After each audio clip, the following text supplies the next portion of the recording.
Hey guys, welcome back. If you are a newbie, you're just checking out my channel, welcome. Please hit that subscribe button so you can become a part of the family. And to my subscribers, thank you, thank you, thank you.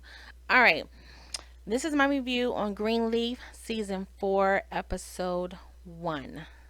So we're starting off Sunday service at Calvary slash Harmony and Hope with the praise team doing their thing.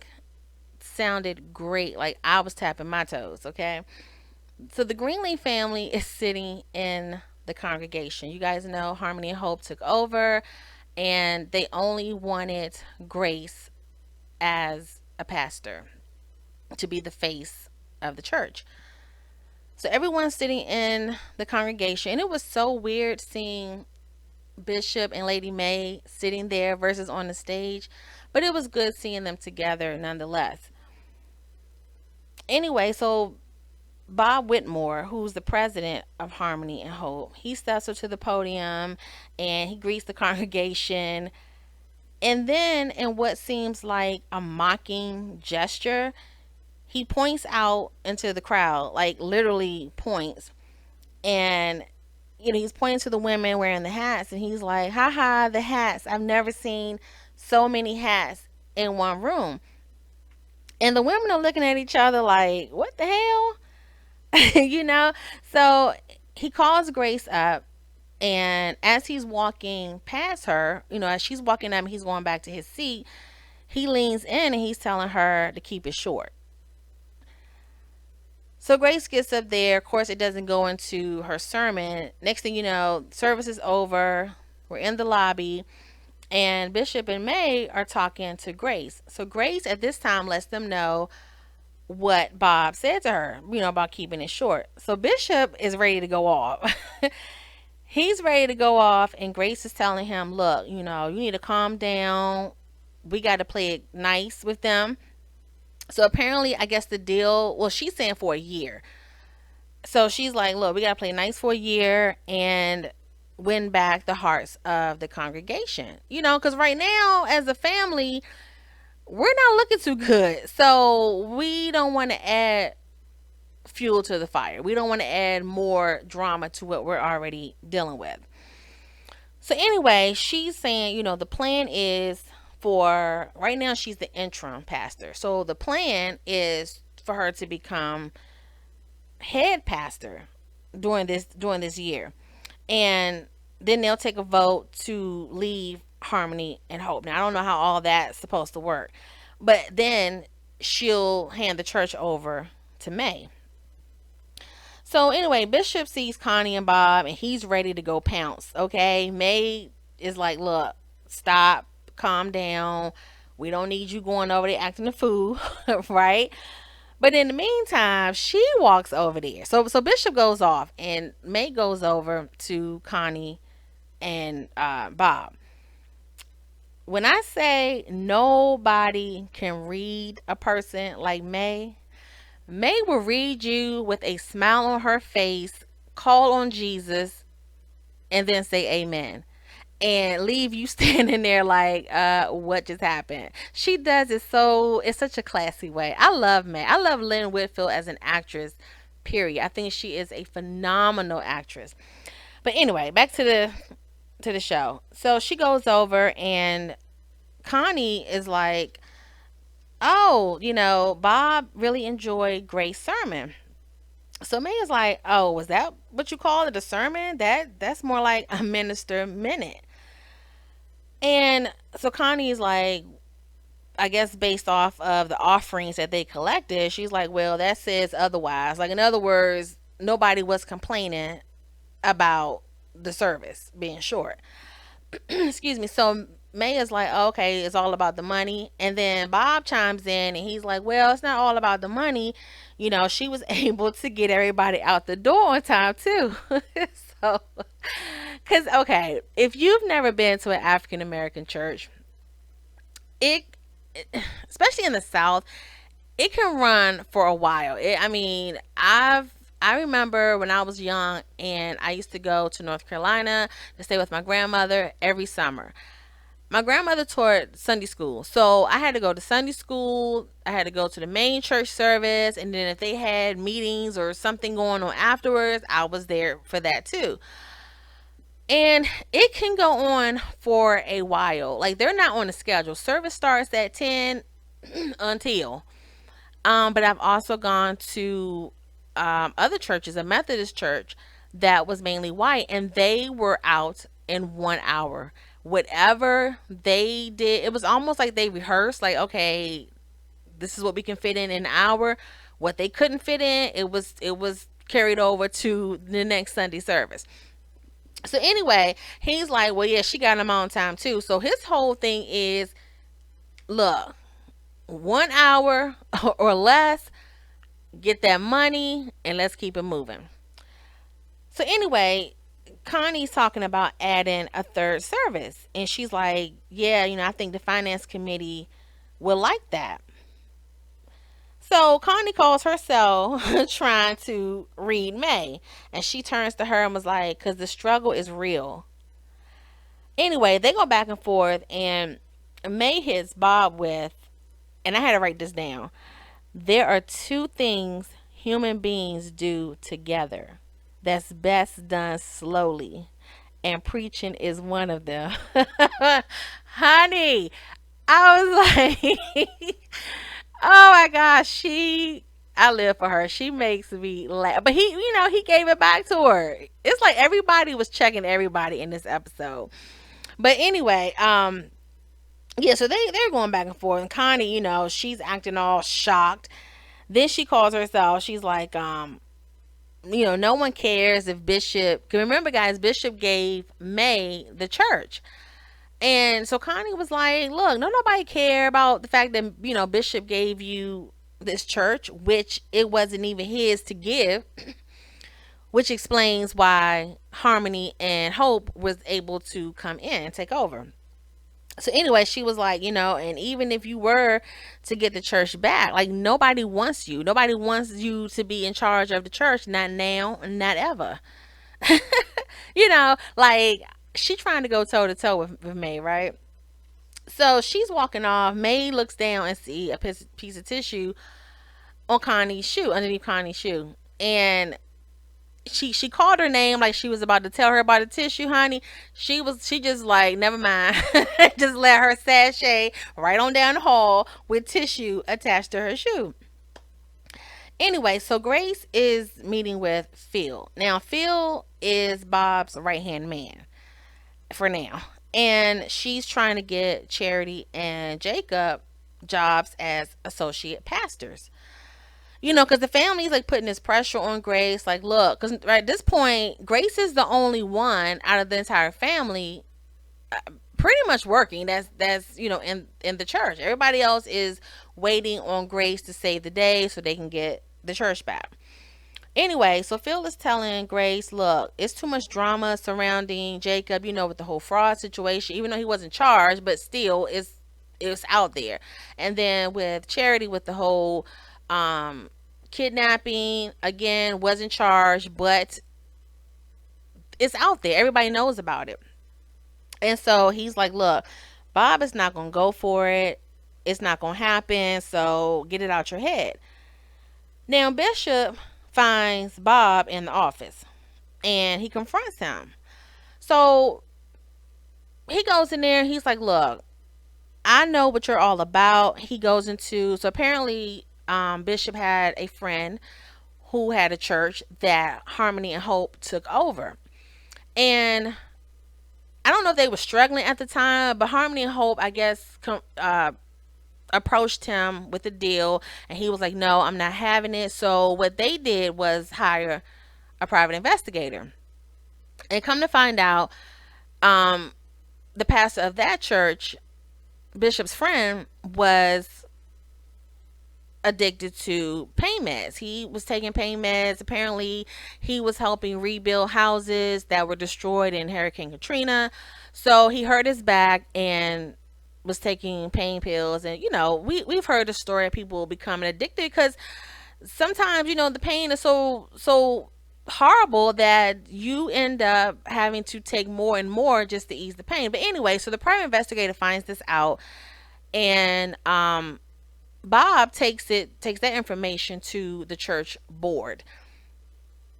The church board, ousts the pastor, and Harmony and Hope come in. They take over. The pastor ends up dying a little after that. So Bob is like, well, glad that I could step in and take over, a church in need. And so Bishop is like, look, I don't know what plans you have for Calvary, but I'm letting you know it's not going down. And once I figure out what you're up to, I'm coming for you. Like, you're going to fall hard.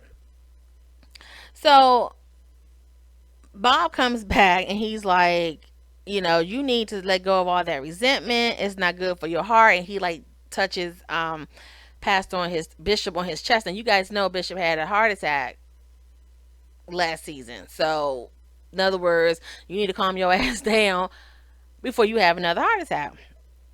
So Phil and Bob are talking, and Phil is telling Bob how Grace approached him um, in regards to Charity and Jacob coming on board to be associate pastors.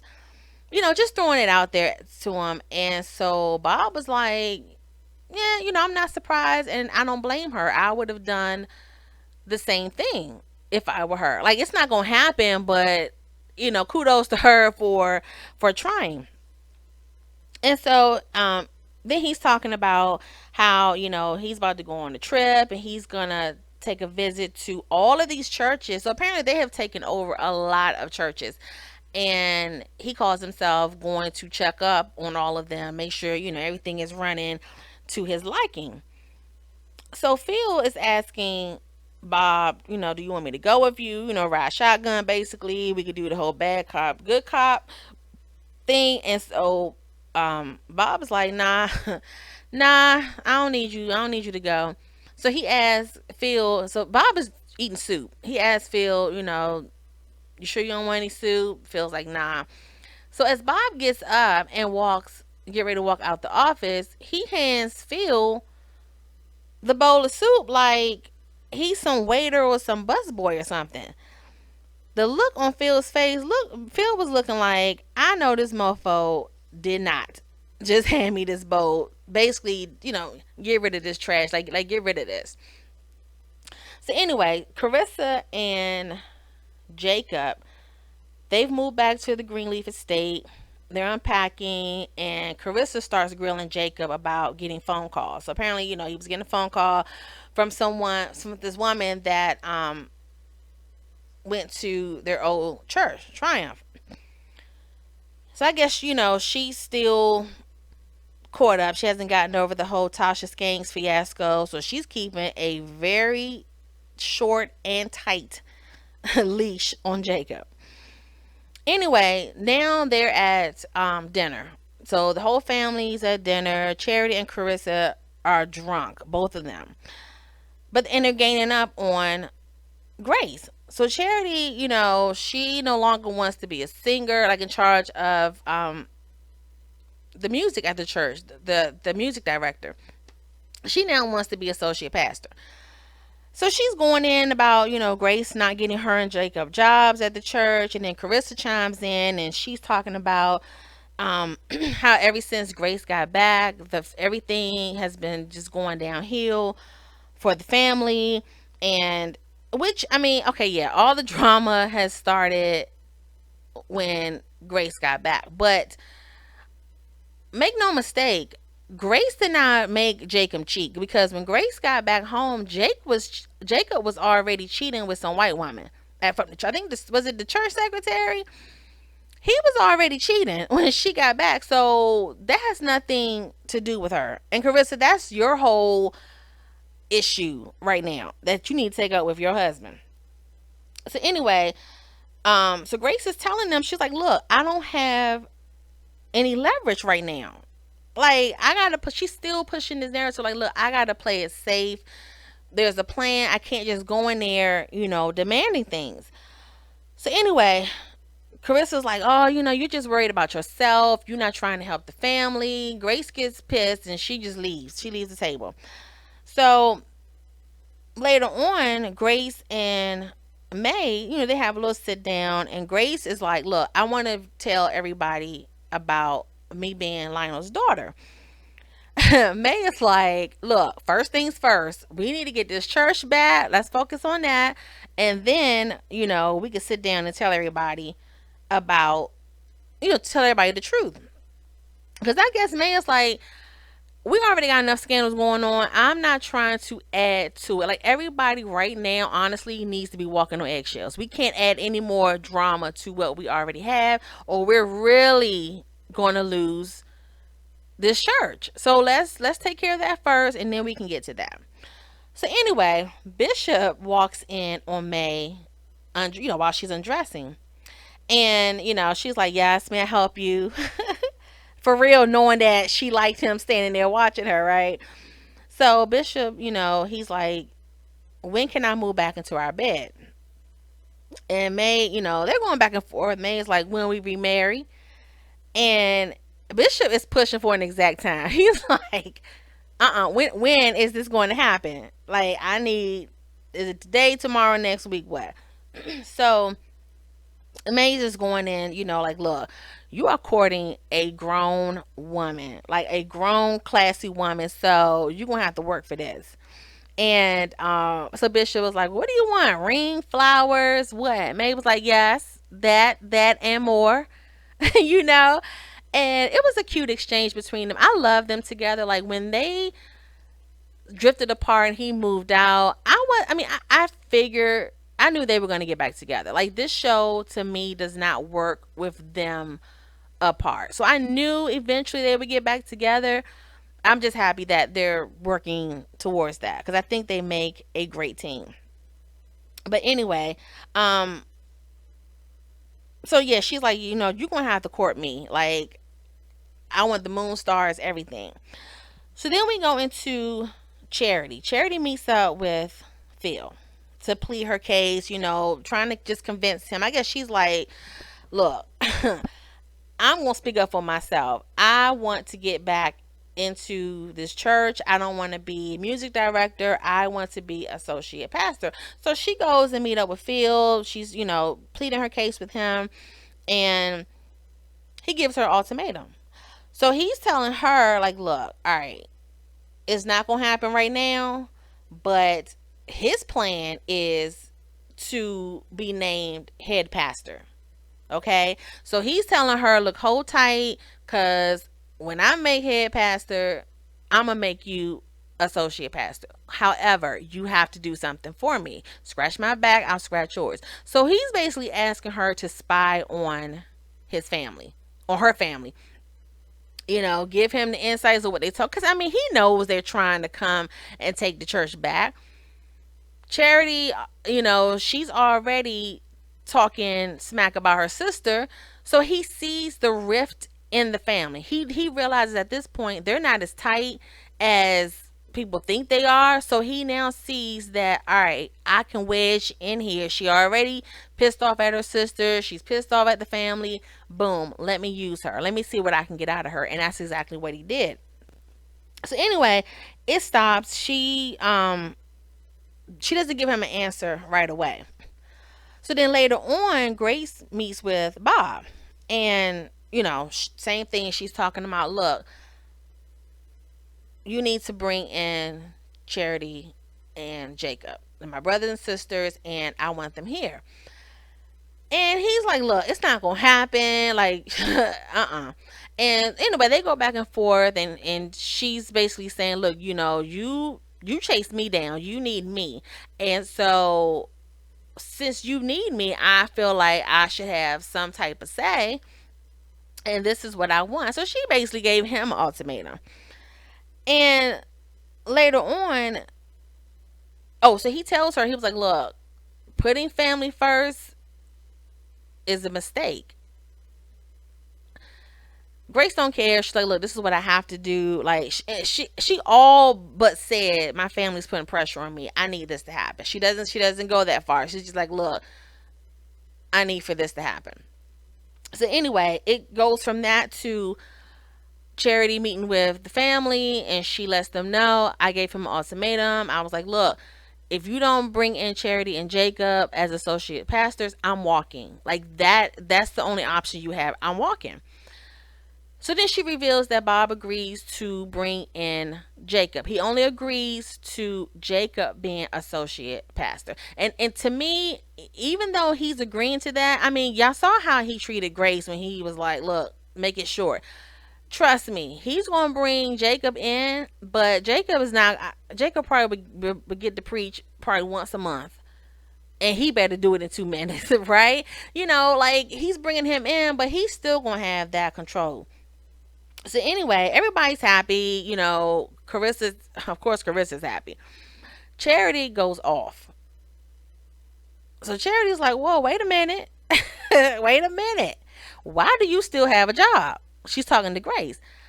Grace like, what do you mean? What are you talking about? She said, you just said that you told Bob if he doesn't bring both of us back, Jacob and myself back, that you will walk. She was like, yeah. She was like, okay, but so why didn't you just walk away? Why did you stay? You said you would leave. Oh, so because Jacob got a job, that's it? Like you didn't fight for me? And so Grace was like, look, that's as good as I can get. Like baby steps, because we didn't think he was going to give us that, but he did. So this is where we are. So Carissa's like, well, Jacob led a church, so naturally he would pick him over you. Honey, Charity jumped up. She started charging towards Carissa, talking, threatening her. The family had to jump in, and then I feel bad for Charity. Obviously has mental problems, but I feel bad for her because she is kind of the black sheep of the family. Beautiful voice, but they do treat her like a basket case. They do. She is second thought. But anyway, so she goes off, she's crying, and she's like, none of y'all care about me. Y'all don't fight for me. Nobody has come to give me a hug. No one asked me how I'm doing, how I'm feeling, what I'm thinking. She just goes down the whole muck. And I was waiting for her to, kind of reveal her deal. But I know they won't do that because, I mean, you have to leave the suspense and all of that. But she's like, okay, y'all watch. Y'all watch. I'm going to bring dignity back to that church. I'm gonna be up there in the pulpit. I'm gonna be a pastor. I mean, she's just, and they're looking like, yeah, okay. And they're still dismissing her feelings. Because when she was like, y'all don't even care, y'all don't ask me, and so Bishop was like, well, if you just like be quiet, like if you just be quiet and chill, we can do that. We can get a word in inchwise, but you keep going on and on. So anyway, she leaves and goes upstairs in her room. So the maid, what's her name? Marisol. Marisol is in the room with the baby. And she's like, oh, you know, he wants his mama. And Charity's like, mama busy. Like, I ain't got time to be playing with no baby right now. I got things to do. So she goes, makes a phone call. She calls Phil. Because she's pissed at this point. Like, all right, I'm about to do this. And she calls Phil. Phil's like, hey, whatever. And she was like, yep, I'm in. Like, let's do this. So, yeah, he's they're about to get together, and he's about to use Charity as much as he possibly can. And Charity, she may be the one to actually make things worse for her family. Anyway, so the show ends with Grace getting a call from Noah. So Noah calls her and he's like, look, I got a collect call from the prison from someone saying he's our son. So Grace looking like she know what's up, but she's shocked. Now remember the night before, she got a collect call. Now it didn't show her accepted it or anything. The show kind of went to commercial and then it picked up with another scene. So we don't know if she took the call, if she hung it up, whatever, because she still had the receiver in her hand. But So I'm assuming she didn't, because that's why he called Noah. Like, all right, you ain't gonna take my call. Let me call Noah and let him know what's up. So that's where the show ends. My mouth was wide open. Like, uh-oh. Just when we thought that the majority of the scandal, was kind of dying down, here we go with a possible secret son. So we are in for a ride, you guys. This thing, it started off juicy, and I think this is what we're going to see, is what we're going to get for the entire season, and I am so looking forward to it. So anyway, I hope you guys enjoyed my review of Greenleaf, and until next time, take care.